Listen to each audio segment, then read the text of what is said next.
Welcome back, ladies and gentlemen, to another edition of Through the Fire in the SBN Small Business Network podcast. I am your host, Ryan Wickline, and today we're joined with a very special guest. He's the empty nest coach, Jay Ramsden. Hey, Jay, how you doing today? I am doing great, Ryan. So good to see you. Thanks for having me on. Hey, it is my pleasure.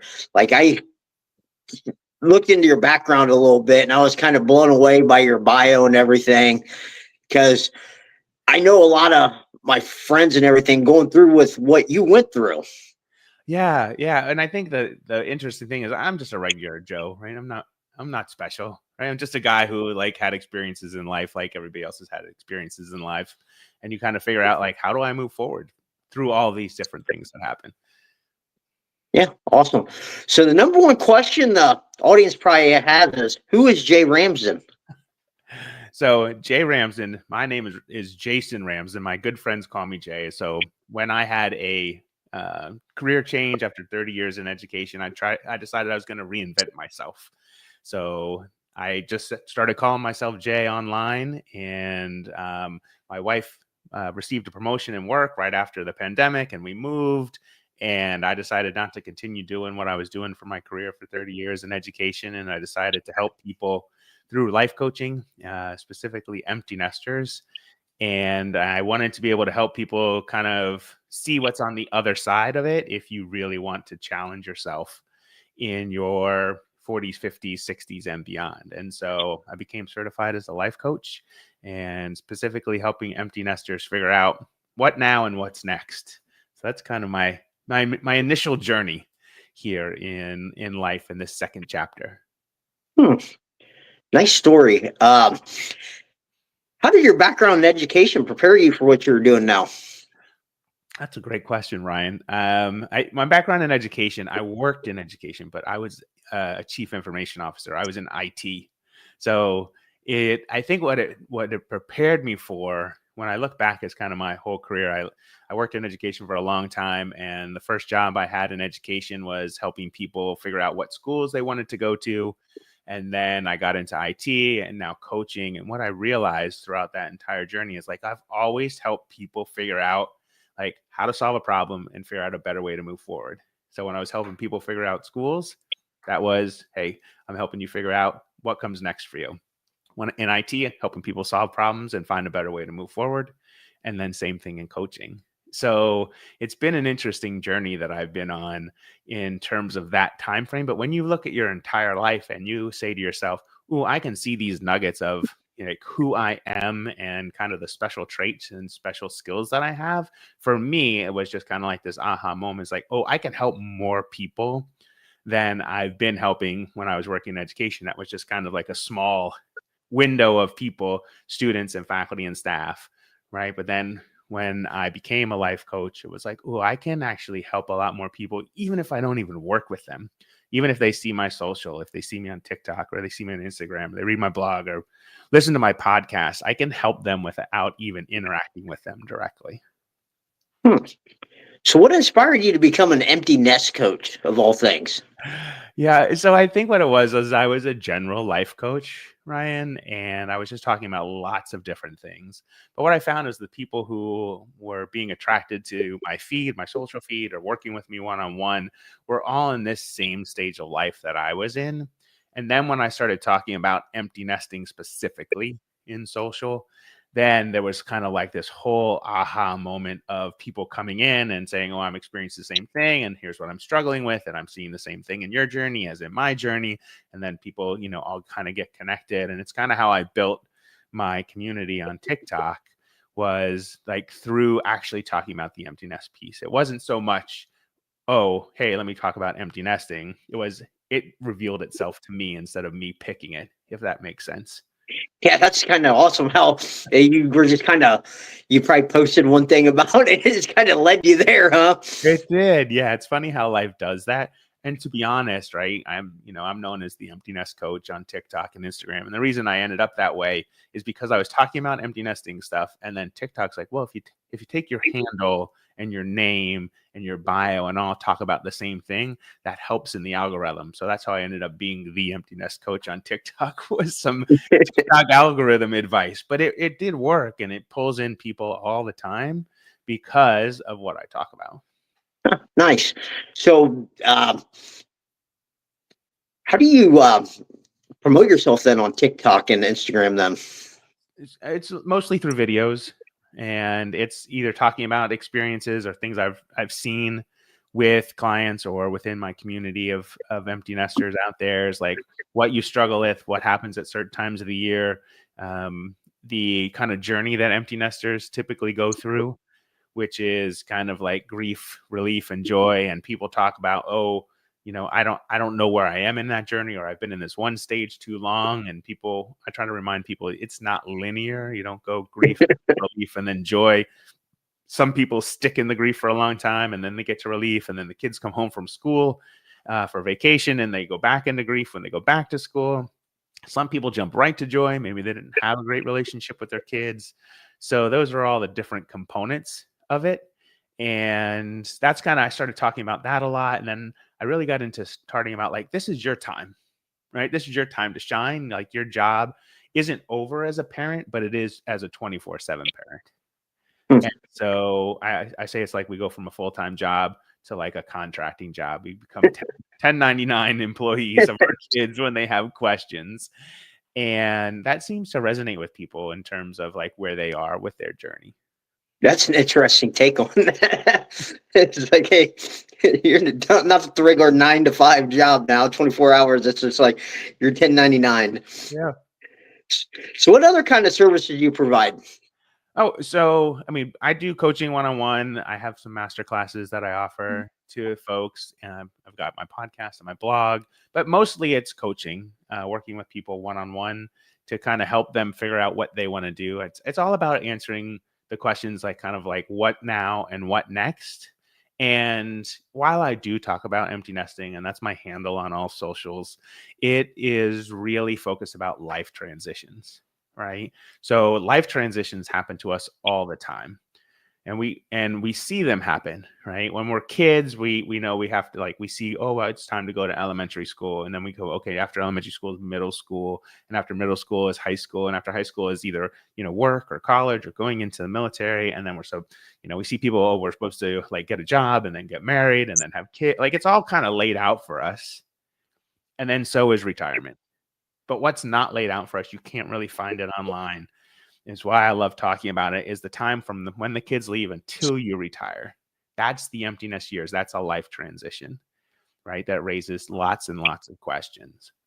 And so there are questions that raise when people get divorced, or when they get fired from a job, or change jobs, or someone passes away. Those are all life transitions that raise questions, the exact same ones that I answer, is like, what now and what next?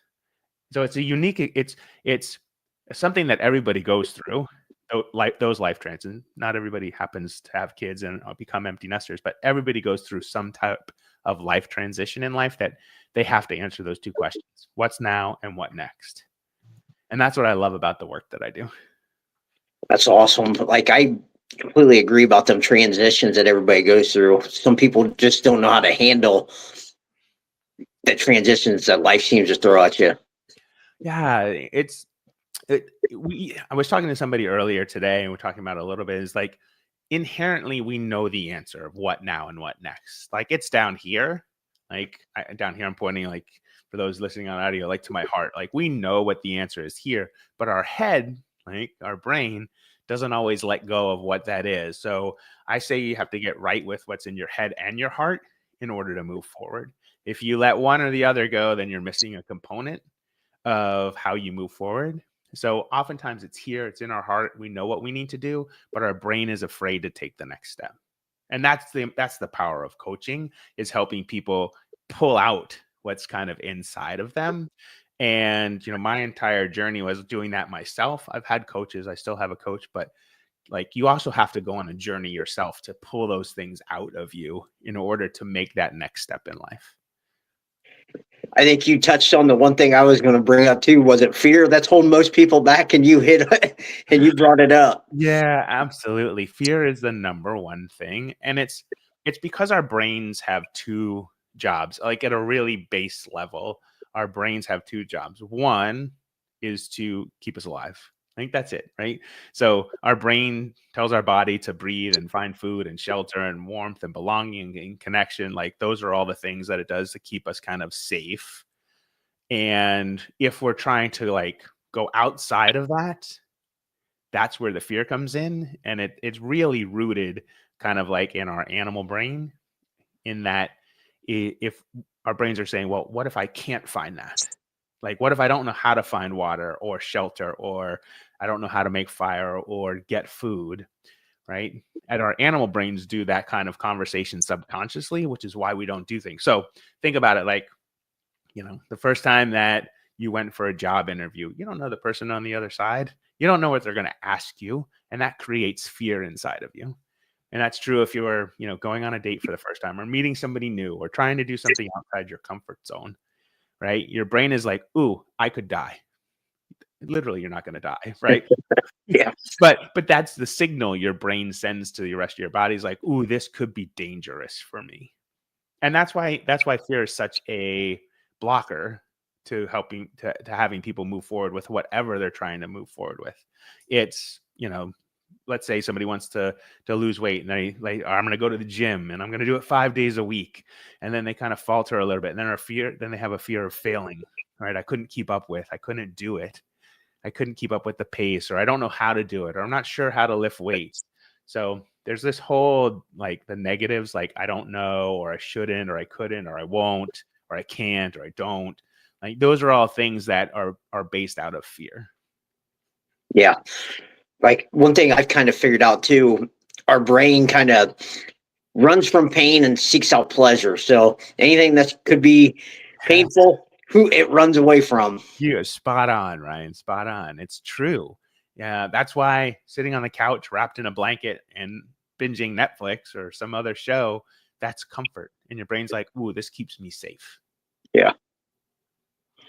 So what is probably the biggest challenge your clients face?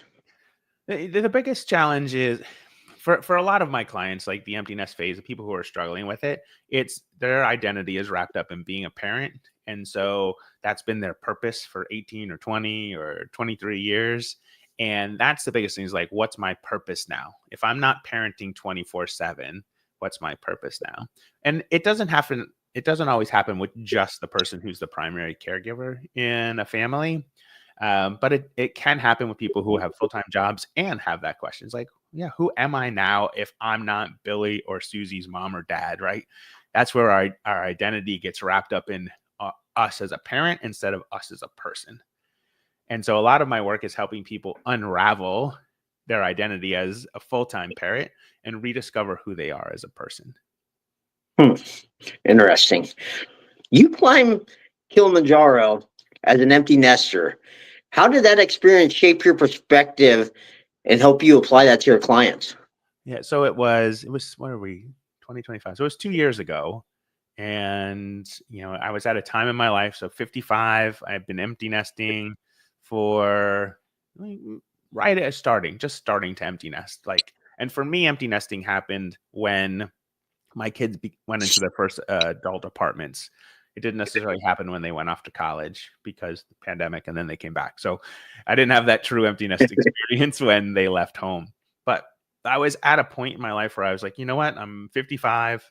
I'm going to say yes to opportunities, and I'm going to put myself outside my comfort zone, and I'm just going to do things.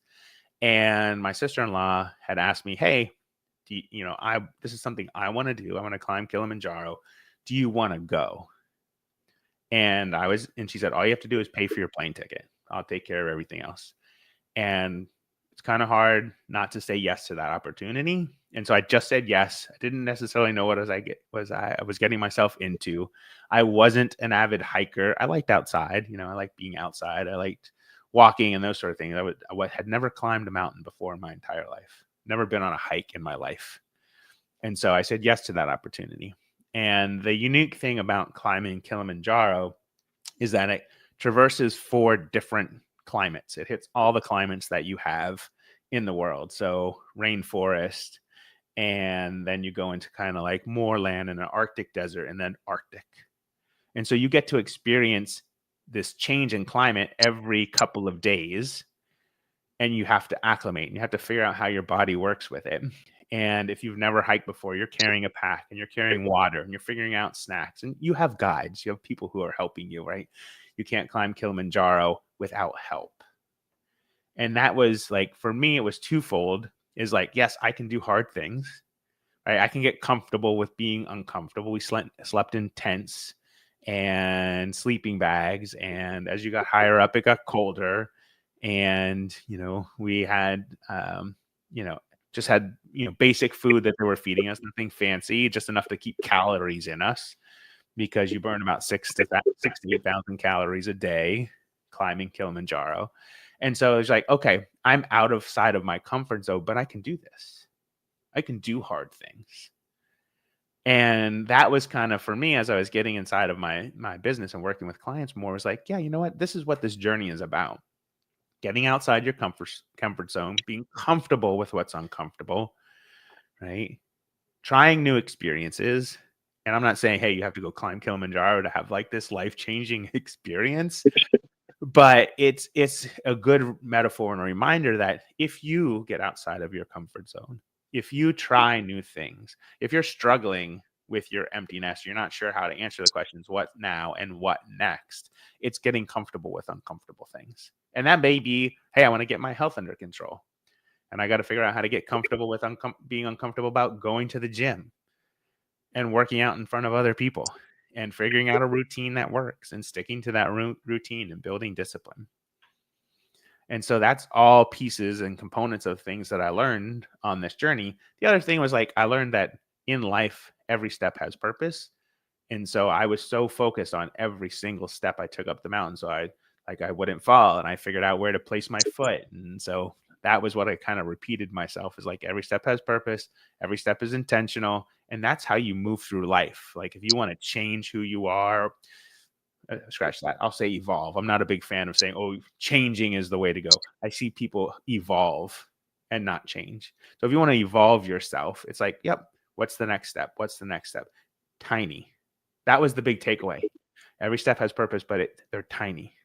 They're calculated. You think about it, as opposed to saying, oh, I got to make this huge, big leap to get where I want to go. That's not how anybody gets anywhere. Right? As you move through life, it's like, what's the next tiny step? What's the next right thing to do? Wow, I just love how there was no taking it easy. You didn't take like any baby steps. You went all in, and like no preparation first. You just threw yourself up, taking on the whole mountain. Yeah, yes, and right. I had been doing things for my health, just like walking and doing some strength training and yoga and meditation. And the odd thing was, that's everything you need to do to prepare for Kilimanjaro anyway. It's not a technical climb, it's a hike, but it's 5 to 7 days, because you're getting acclimated to each new climate, and you're getting acclimated to the altitude that you go up in. And so I think that's the other takeaway, is like, you can get comfortable with uncomfortable things, and then you get acclimated to it. And then you do the next thing, and you get acclimated to it. You do the next thing, and you get acclimated to it.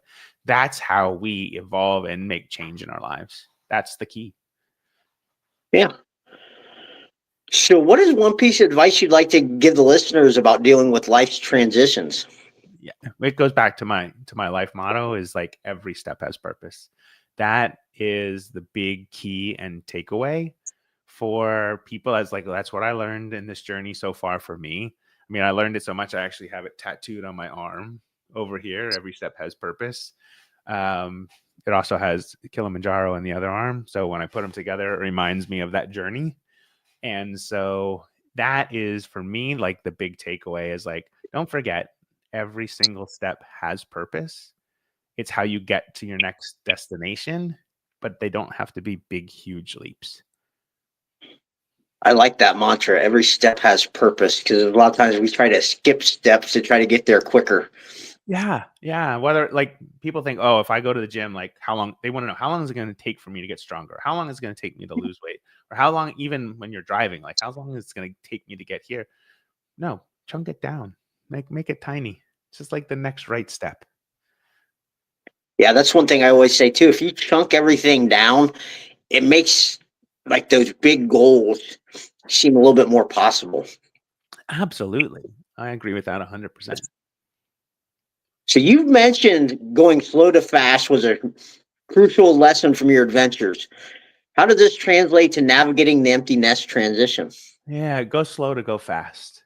Right? That's another kind of motto. It's not my main one, but it's like a sub one. It's like you go slow to go fast. So that also came out from kind of my work in when I was in IT, and then I really kind of shone a light on it when I was climbing Kilimanjaro. Was that when I worked in schools, I was in IT, and so people wanted to move quickly. Some people wanted to move quickly with tech changes, and I was like, you got to go slow to go fast. Not everybody goes at the same pace, right? When you make changes or make leadership changes for people, you have to go slow to go fast because everybody will acclimate differently to that change. And that played itself out on Kilimanjaro over and over again. It's like, I got to go slow to go fast. I don't have to be first. I just have to complete the journey. And so the very first day of climbing Kilimanjaro, it was in a rainforest. And let me tell you, this body doesn't do well with heat and humidity. And so I like cold, and that works better for me in my life. And so the other group of people, they were way out in front, and I had one of the secondary leaders with me, sticking with me behind. And they said to me, right, there's a saying in Swahili, and they use it a lot when people go up Kilimanjaro, is it's called pole pole, which means slowly, slowly. It's like you don't have to go fast to get to the top. The goal is just to reach the top. And so that's the go slow to go fast. So whatever you're doing in life, whatever you want to do, whatever you want to accomplish, or however you want to go get there, just remember you got to go slow to go fast. And the go slow to go fast does mean you just finish. You get there when you get there. And people just want to get there so quickly, they lose track of that. And that in and of itself is why people stop doing things. Because if you go too fast, then the fear kicks in too quickly. But if you go slow to go fast, you can overcome the fear. Man, that's a great perspective on things right there. Because most people, like I said, try to speed everything up and then they'll quit because they're not prepared for it. Exactly. Yeah, it's going back. It's like getting acclimated, right? So people are like, oh, I want to. Let's say you want to start running, and you want to run just a 5K, 3 miles. Are you going to go out the very first day and run 3 miles? No. I should just say walk to the end of the driveway and back. Then the next day, walk to the end of the driveway and go around the block. Do that a couple of days in a row. Make sure you can do that consistently. Then maybe you ramp it up to a half a mile, and you do that for a couple of days. And then you go and do a mile for a couple of days. It seems small. People are like, oh, I should just be able to run 3 miles. Well, if you've never done it before, go slow to go fast. Get to the end of the driveway, then do the next thing and the next thing and the next thing and the next thing. Don't go fast. Fast is a quick way to burn out and not get where you're going. Interesting. How do you help your clients find their purpose after their children leave the house? Yeah, the way I help clients kind of figure out what their purpose is really, I talked about it a little bit before, is like getting a handle on what's going on in your head and your heart.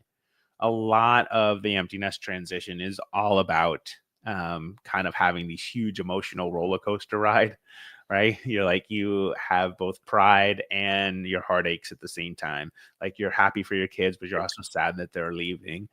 There's all these counter emotions that people have during that life transition, and also plenty of other life transitions. And so it's like, okay, what's going on in my head and my heart? Like I need to reconcile those two things. And the way our brains work is like every situation that comes up in your life, you have a thought about it and you have a feeling about it. And then you take action based upon those thoughts and feelings, or you don't take action. So everything that happens to you, and a lot of times this just happens subconsciously in the back of your head, but sometimes it happens in your front, your human brain, and you see something. Let's say somebody cuts you off in traffic. You instantly have a thought and a feeling about that person. It's probably not right, right? The instance could be like, hey, they're a jerk and I'm angry at them. But What if they were on their way because their wife was in labor? Or what if their house was burning down? Or, what if they were late to an interview and they hadn't had an interview in months? We don't know the circumstances, but we instantly have a thought and a feeling about it. And then we decide to take action based upon that. And so in that scenario, you might like road rage a little bit, or you might, give them a finger or whatever it may be. And then you have a cycle of, okay, then your day is ruined because of what you thought and felt about that individual cutting you off in traffic. Like you might be pissed off for the rest of the day and grumble about it. But that's true of everything that happens in our lives. So once you clean that up about your kids moving on and your purpose and what comes next in life, then you can actually figure out, who do I want to be now? What do I want to do? Like, so there's a couple of steps there. The first one is the head and the heart. The next one is discovering who you are now that you're not parenting 24/7 anymore. And the next one is just setting goals and a timeline to them. And that's the 3 stages. That's how I help clients move through what comes next for them. So how do you help them see that the empty nest phase is not an ending, but a beginning? Yeah, I love that question, Ryan. Is so often people want to see like, ooh, okay, the kids are off at school. Now I'm just going to wait. I'm going to wait for them to graduate. I'm going to wait for them to get engaged. I'm going to wait for them to get married. I'm going to wait for them to have kids so I can become a grandparent. There's a lot of waiting during that time, but you're waiting for things that are totally out of your control. You can't control if your kid's going to graduate college. You can't control if they're going to get engaged or get married or have kids so you can be a grandparent. And so I encourage people to kind of really get focused on what is in your control now that the kids have left home. And so much, everything is in your control, but don't wait on other people. Focus on yourself, shine the light in. So many parents focus on shining the light on their kids or their partner or spouse. They're always, usually the primary caregiver is always focused outward. And so now it's time to focus inward. And take a look. Do you like what you see? Do you like who you are? Is there anything you want to evolve or move forward with in your life? So it's a lot of introspection and figuring out what comes next for you. That is the biggest piece for me when I talk about that life transition. Is again, it's answering the questions, what now and what next, but doing it in a way that allows you to move forward and not just sit there and wait. Interesting. So how many, I can understand some, it probably works for some. It's a lot more difficult for others. How difficult of a transition is that usually? Yeah, it's for the people who are ready to move forward, but don't know how. That's when I work with people, those are the people who are the best clients, is they're ready. They just don't know how to take the steps. They don't know how to make that next step and the next step and the next step. The people who struggle with the transition, who are the ones who don't even want to address what's going on in their head and their heart. They just assume that they're stuck and this is the way life is. Okay, I was a parent. I did that for 20 some years and now the kids are off and doing their things and I don't know what to do. And that question, those words, I don't know, is such a stopper for people. And that's really just fear speaking to you. So I encourage people to say, well, what would life look like if you didn't let fear speak for you? I'll say that again in case people are, want to hear it. It's what would life look like for you if you didn't let fear speak for you? If you didn't use words like, I don't know, or I can't do that, or I shouldn't do that, or I won't do that. Those are so many things that keep us stuck in exactly where we are. And I just really want to encourage people, if you're going through it, if you're on the emotional roller coaster, whether it's empty nesting or some other life transition, if you are in the fire, so to speak, and you need to get through it, is ask yourself, am I ready for that change? And what might it look like? And I encourage people to say, sometimes the only way out is through. Right? You can't, you only, if you're stuck, you have to go through it to get out to the other side. So that's why I love the title of your podcast, Through the Fire, is if you're on one side and you need to escape, sometimes the only way to do it is go through the fire. Yeah. That's the only way. I tell everybody that's the only way to get to the other side is go through it. If not, you're going to be stuck in that same spot over and over and over again. And every time you try to step out of your comfort zone, that same thing's going to come and stop you again until you learn your lesson and go through it. Yeah, so spot on. So spot on, Ryan. How much of that is guilt? Guilt? How much is that is guilt by people feeling for putting themselves first? Oh, yeah, a lot, right? If you've spent your entire life putting others first and you never learned how to put yourself first, and just for people who are listening, like, I'm not saying be selfish. That's not what I'm saying. Like, when you putting yourself first is not a selfish move. If you put yourself first at the cost of everybody else and don't care about anybody, okay, that could be troublesome. But what I'm saying is there's balance. There's balance. So putting yourself first is the only way to take care of people better, right? You got to fill your cup before you can fill other people's cups. And you've got to figure out what that looks like. So if people are listening and they're still like, they still have kids at home, is like trying to figure out who you are as a person and not just as a parent. Find time for you. And people are like, I don't know how to find time. You can always find time. Like, allow your brain to explore. Like, just do a brain dump of like, spend 5 minutes saying, what are ways that I could find time for myself? And people are like, well, I'm a single parent. I don't have any time to myself. Okay. Could you find somebody else to help? Right? Could you like just take time for yourself when the kids are sleeping? Is there another way to do it? Like, just let your brain think of all the different answers that could possibly come up for you, and not just say, I can't, or I don't know. Like, allow your brain to just go. Set a timer, 5 minutes, write down all the things that could possibly happen, and then explore those ideas. So often we want to just be stuck because stuck feels safe, right? Even feeling stuck, your brain is like, well, that feels good because I know stuck. Like, I know what comes with that feeling. And so we don't even challenge ourselves to figure out ways that we could get around it. And so that's, when you think about it, you're like, ooh, that kind of makes sense. Even crappy feeling stuck feels safe. I see your face. You're like, yeah, I just like, but it's registering with me because I understand, because a lot of people I hear a lot of the time, it's, I can't, or what do? I'm stuck. It's like, figure out a way. There's always time. Or the number one excuse I always hear is, I don't have time. It's like, no, it's just not that important to you. Mm-hmm. Yeah, we all have 24 hours. I know people say that all the time. Everybody has 24 hours in a day, right? But you make a choice. You choose to say you don't have time, right? But you can also choose to say, oh, I can find time, or I can carve out time, or I can take something that's less important and slide in this thing because it's more important. So if you don't have time, look at everything you do and do like a day audit, do a time audit of your day. Is there anything that you could pull out and move, or have somebody help you with? And again, I know people are probably listening like, I can't, I just can't, I can't.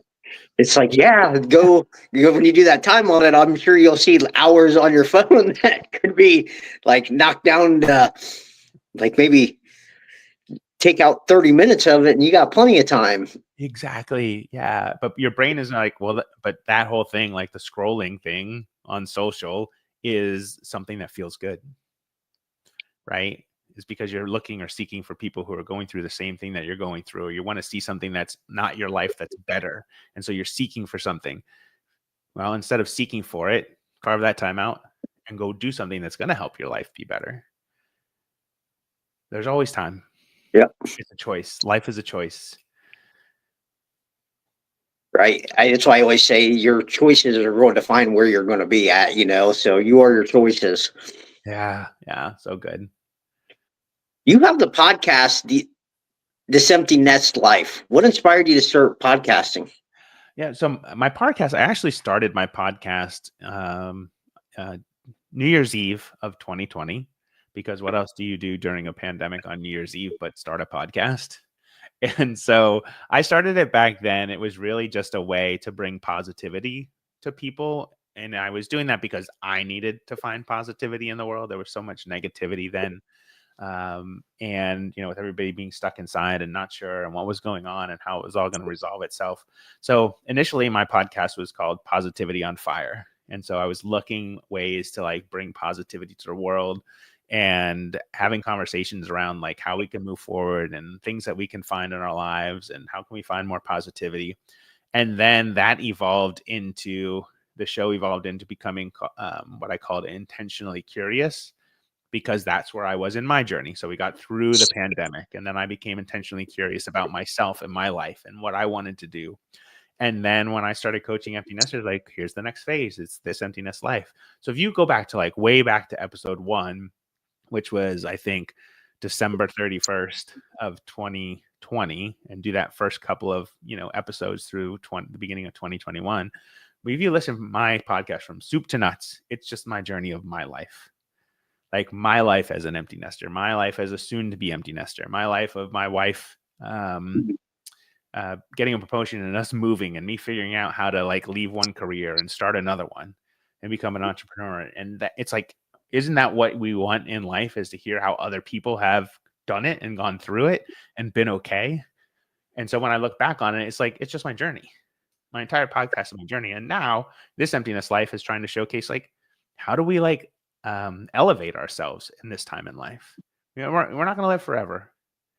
And I think everybody probably in their 50s, maybe 60s, knows somebody who waited too long for something and waited to retire, and then a year later passed away because of health issues. They like waited too long. So my goal is just encouraging people to make the most of this time. You don't have to climb a mountain. You don't have to go walk the Camino, which I did this past year. You don't have to do big things. You just need to like live life, right? Find out what works for you, but don't wait.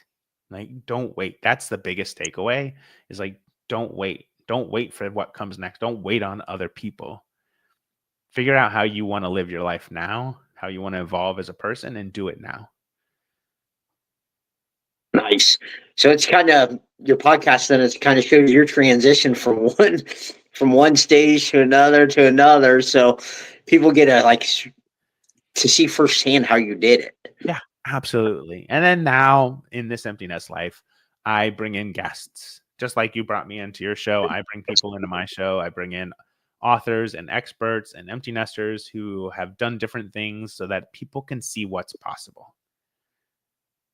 Like, you can actually hear from other people on like what's possible in this empty nest life.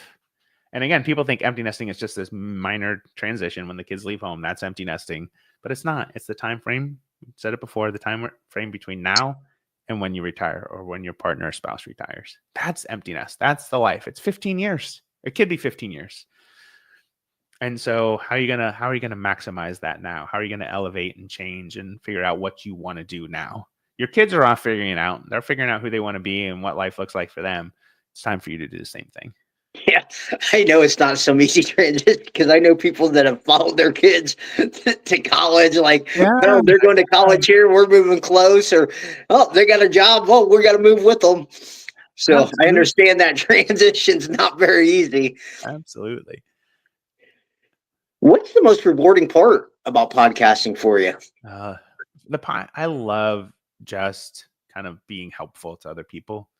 I think that's kind of how I live my entire life, is being helpful to other people. What I love most about podcasting, which I assume is probably the same for you, is just interviewing other people and listening to their stories, because I always learn something new. I learn something about how I can apply what they do to my life, or I can apply to how I help my clients. But just hearing people's stories and being connected to other people in that way is such a powerful thing for me. And I assume it's the same for you. Yeah. I mean, I think that's my favorite part, is like listening to people's stories, because somebody once asked me, like, why are you doing this? I'm like, I just want to show people that everybody goes through adversity, that everybody faces something. It's nobody's life's perfect. I mean, it's just what you do when that adversity comes, that's going to show like what direction you go and how you like perceive it all, and like what's possible. Absolutely. If you think about it, Ryan, right? Most books and most movies follow that same script. Yeah. Right? There's somebody who faced adversity, They overcame it. They had somebody who guided them through it, and then they became the hero of their story.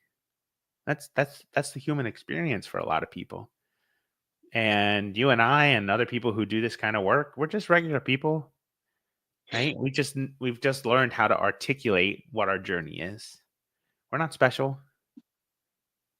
We just know that telling our story can help other people who feel stuck, can shine a light on how other people might be able to move forward. And I think that's the best part about podcasting, the best part about doing the work that I do. And, the blogs that I write and the videos I do on TikTok and Instagram is like, if it helps one person, I'm a big believer, like if you can impact one or you can impact 1 million, there's really no difference. Impact is impact. Yeah. So I said, it's usually just helping one person. If you can just help one person and save that one person, you've done your job. Absolutely. And oftentimes you don't even know. Yeah. Right? Probably somebody listens to your show and they listen to all your guests and they're like, ooh, this clicked for me. And that's all they needed. Yeah. Yeah. And then you may never know that. You may never meet them, but trust me, I know it happens. Yeah. So you're writing a book right now called The Empty Nest Life, Navigating the Challenge of Change. What's the most surprising insight about change you've uncovered in your research and coaching experience? Yeah. So the one thing that I've uncovered is kind of like an aha moment is the challenge of change, which again, empty nesting is a transition. Every transition in life we have is a change that also has challenges with it. And so the one thing that I've learned that my brain showed me was that if you look at the word challenge, right? Can you see that word in your challenge, CHALLENGE, challenge, right? If you look in the front, CHA, and at the end, NGE, right? That's change, the word change. So the word change is actually in the word challenge. So challenge and change go hand in hand. And what I realized is so many times when we face challenges and we have change in our lives, we want to force the issue, right? We want to try and take control because that's what our brains want to do. We want to take control of the situation. And sometimes, right, you have to do what's in the middle of that word, which is LLE, which is let life evolve. Sometimes you can't force the issue. You have to just let life evolve and take things as they come. And so for me, that's the biggest thing that I've learned is every change in life has its challenges, and every challenge we face brings some change to our life, but you have to let life evolve. And when you hold on so tightly that you want that control, it's hard for life to evolve, or you can't see that life will evolve. And that's the biggest piece for me.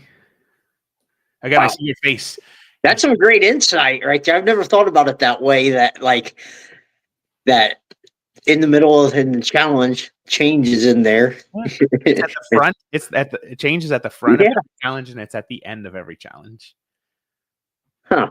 Yeah. I've never noticed that before. That's some great insight. Now you won't be able to unsee it.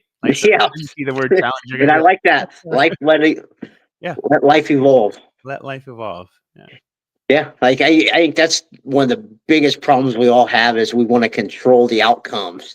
And it's we're not in control. Sometimes you just have to say, "Hey, I'm not in control. What happens, happens." Yeah, yeah, and the only thing that you are in control of is how you think and feel about what's happening. Yep, that's it. Yep, your attitude and effort is what I always say. Control the controllables. Yeah, I love that. Yeah, so good. What's the biggest challenge you're facing as you're writing your book? Getting it done. Finding the time. It's about 80 to 90% there. It's just a matter of kind of tweaking and putting it all together. My hope is not a great strategy, so I gotta get that out of my mindset. But my hope is to have it ready for the fall when people are getting ready to send their kids off to college, so that it becomes something that's available to them. Is This Empty Nest Life, Navigating the Challenge of Change. That's the working title. I don't know if that'll end up being the title of the book. That's kind of where my brain is, everything with This Empty Nest Life. But I feel like it's important to know, for people to know they're not alone. because oftentimes people don't talk about empty nesting in the transition. Everybody just assumes it's this glamorous thing and you should be off jet setting, celebrating and popping champagne. That's what people think of. So when they do struggle with it, there's some shame and guilt because they don't see people talking about that. It can be hard transition for people. And trust me, I have like 60 some thousand followers on TikTok, and lots of them say in my comments that it is struggling. They do struggle with that transition. They don't know how to answer the question, what now and what next? So just know that you're not alone if you're struggling with that transition. And that the book is, hopefully something that when parents, have like graduation parties or their kids graduating and somebody brings a graduation present to the kids, that they'll also bring this book to the parents. That's the goal. Man, that's a great goal to have there. Right here. Here's money for you. Here's a book for Here's a book for mom and right? dad. Yeah, right. Yeah. Here's a book for mom and dad. Here's what you may experience. And it's a book that you kind of jump in and out of, right? You can pick it up and go to a section. Like if you're struggling with the grief, you can go to the section on grief. If you're struggling with like overcoming the silence, you can go to the section on overcoming silence. If you're struggling with what comes next, you can go to like how to answer those questions. So there's stories and there's quotes and there's places that you can journal. It's kind of like this all-in-one book that I wish I would have had when my kids launched to just kind of process things. Yeah. Well, now you get to give back from the knowledge you learned, though. So exactly. How important has personal development and upgrading your mindset been for you on this journey? Absolutely none. No, I'm kidding. It's huge. It's huge, right? I really believe in personal development. It all comes from when I was working in education, and professional development is a big piece of that for educators. And so I learned early in my career, like developing yourself professionally is important, but doing that means you also have to develop yourself personally. And so taking time to do that, and lots of people will be like, oh, I don't have time. Again, we talked about that before. I don't have time. Yeah. But you do. Like if you really want to evolve as a human, personal development is the way to go. And focusing on mindset, right? And I'm sure you've had guests talk about like a growth mindset and a fixed mindset, the work of Carol Dweck, right? It's like you can have a fixed mindset and use all the negatives that we talked about. I don't know, or I shouldn't, or I couldn't, or I won't, or I can't. Or you can have a growth mindset and say, okay, what's possible for me? What does that look like? And if you ask yourself that every single day, you don't have, it's like people think personal development has to be like this big, arduous task. It can be just as simple as asking yourself, like, what's possible for me today? And seeing where your brain takes you. Yeah. Don't make it hard. Make it simple. Yeah, I think that's what us as humans kind of overcomplicate things at times when it comes to that. Absolutely. What is one book you'd recommend on personal development or mindset? So one of the ones I really love is Self-Coaching 101 by Brooke Castillo. It really goes into the whole your thoughts and your feelings drive your actions and your results. And it kind of teaches you concepts in there on how, like, if you have negative thoughts and negative emotions, you'll probably have a negative outcome. And if you can simply make some simple tweaks to have positive thoughts and positive emotions, then you can have more positive actions in your life and outcomes in your life. And again, I know people listening will be like, I don't, that doesn't make sense to me. But if you read the book, it really outlines it. Like an example they give in the book is, let's say it's your birthday and your partner, your spouse, forgets to get you a gift, right? You can immediately have a ton of negative thoughts and feelings about that. Like they're a jerk, they forgot, they don't love me, right? Those could be thoughts around that circumstance. You can have feelings around that, like being sad or angry or mad. That could play out in you, like getting angry at them, being pissed at them, being passive aggressive and being quiet. Or you can just have a different thought and be like, maybe, just maybe, they have shit going on at work and it just slipped their mind. And does that change for you? Does that change your feelings about it? Do you have empathy then? Right? And if you have empathy, then what does that look like? Or if somebody's late to meet you for a meal, right? You could have thoughts and feelings like they don't respect my time, they don't care for me, how inconsiderate. And then you can be standoffish when they get there. Or you could be like, holy crap, what if they're late because they're stuck in traffic or they got in an accident? or the babysitter, was late to come, like all of those things, you can then have a different thought and feeling about the experience. And that's what the book teaches you. Yeah, that is some great advice right there. What are your short-term and long-term goals? Oh, short-term goals. I gotta get the book. That's a short-term goal for sure, is the book. And long-term goals, I think it's still just long-term goals are still just living life, saying yes to opportunities. Something that I learned recently is I saw somebody post about it, and I've come to kind of like learn more about it. Is like move your horizon closer. I'll say that again, move your horizon closer. So with long-term goals, we're thinking, oh, what do you want to do in 3 or 5 years? And that, if you think about it, you're like, let's say you're, standing on the beach or whatever, and you're looking all the way out, far, far, far, far, far, and there's a ship way out there. And that's the horizon. I'm like, no, pull the horizon closer. Make the horizon the shoreline, like where the water is lapping at the beach. Shorten your distance, shorten your goals. That's, I think the next thing is like, let's focus on what comes next in the short term, because all your short-term things will actually add up to a long-term goal, right? It's okay to have a long-term goal, but if you constantly think about the long-term goal, you'll never figure out the short step in between. It goes back to what we're talking about before. So shorten your horizon. That's, for me, is like, I just want to keep saying yes to opportunities. Yes, that come up. I want to have an open mindset around how I can live my life to the fullest as long as I can, because we're not guaranteed tomorrow. We're not guaranteed that we're going to be healthy all of the time. So what can I do today to maximize my life? What can I do today to enjoy my life? What's one thing I can take away from today that I saw is joyful? Even in the crappiest and shittiest of days, you can find one thing that was good. I guarantee it. You can find one thing, even on the crappiest of days. And so that's how I kind of live life, is like, move the horizon closer. What's the next day? What's the next step? Again, every step has purpose. How can I make that next right step? I love that.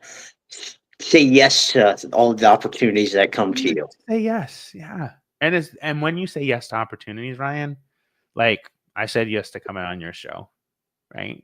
Most likely, if I say yes to you, I'm going to be more open to saying yes to other people.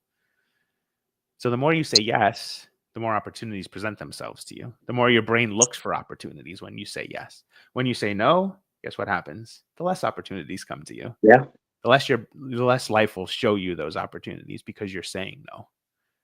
that's so true. How can people get a hold of you?